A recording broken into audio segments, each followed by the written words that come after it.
Kita tak bisa hukumi status seseorang. Tak bisa hukumi iman dan baiknya seseorang. Tapi kita bisa melihat tapak dan jejak kebaikan yang ditinggalkan oleh orang itu. Kan kalau ingin lihat orang husnul khatimah, baik atau tidaknya, karena itu husnul khatimah, bukan husnul bidayah. Husnulnya di akhir. Kebaikan tampaknya di akhir. Setelah wafat, tampaklah kebaikan-kebaikannya. Virallah kemuliaan-kemuliaannya. Itulah kemudian yang kita ikuti tapak jejaknya. Maka bagaimana menjadikan semua nilai kebaikan itu punya nilai di akhirat?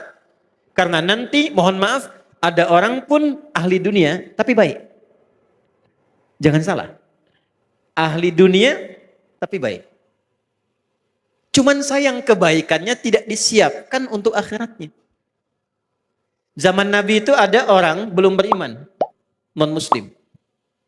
Baiknya luar biasa. Sedekah ke orang. Sosialnya tinggi. Mengatasi kesulitan orang lain. Bantu memudahkan akses. Maka Sayyidah Aisyah radhiyallahu taala anha bertanya pada Rasulullah, "Ya Rasulullah, wahai Rasulullah, bagaimana status orang ini di akhirat sementara dia ini baik sekali tapi imannya belum ada?" Maka turunlah Quran surah ke-25 ayat ke-23. Wa qadimna ila ma 'amilu min 'amalin faj'alnahu haba'an manthura. Wa qadimna na'nya li ta'zimin nafsi fi ta'zimin sya'ni. Menunjukkan keagungan Allah pada sesuatu yang sangat penting. Jadi kalau kita terjemahkan dengan tafsir, demi keagunganku dan keadilanku, aku berikan balasan untuk dunianya. Tapi di akhirat dia tidak bernilai. Jadi kalau ada orang berbuat baik untuk dunia, tapi dia tidak siapkan untuk akhiratnya, keadilan Allah menjawab dan membalas kebaikan dia itu di dunia. Tak adil kalau Allah balas di akhirat. Sebab dia berbuat baik dengan hukum dunia. Maka Allah balas pula dengan hukum dunia. Tuh.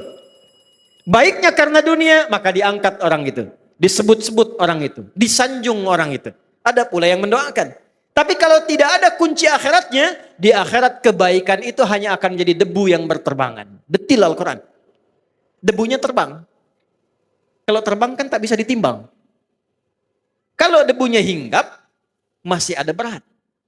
Tapi kalau debunya terbang, bagaimana menimbangnya? Maka kunci pertama, bagaimana kita menyiapkan bekal ke akhirat tanpa meninggalkan dunia. Yang pertama, rubahlah rutinitas dunia kita menjadi ibadah. Satu. Maka berubahlah perbuatan kita dari sekedar rutinitas amal, punya sifat ibadah namanya soleh. Maka amalnya berubah menjadi amal soleh. Setiap amal yang menjadi soleh, maka dia punya sifat baru namanya hasanah. Ketika amal menjadi hasanah, maka dia punya poin. Poin inilah yang disebut bekal akhirat, namanya ajrun. Yang kita sebut pahala. Pekerjaannya tetap dunia. Tapi pekerjaan dunia ini karena diniatkan menjadi ibadah, amalnya menjadi saleh, perbuatan baiknya diridhai Allah menjadi hasanah, maka setiap hasanah punya nilai akhirat. Dari mana dalilnya? Quran surah ke-6 ayat 160. Man jaa'a bil hasanati falahu 'asyru amthaliha.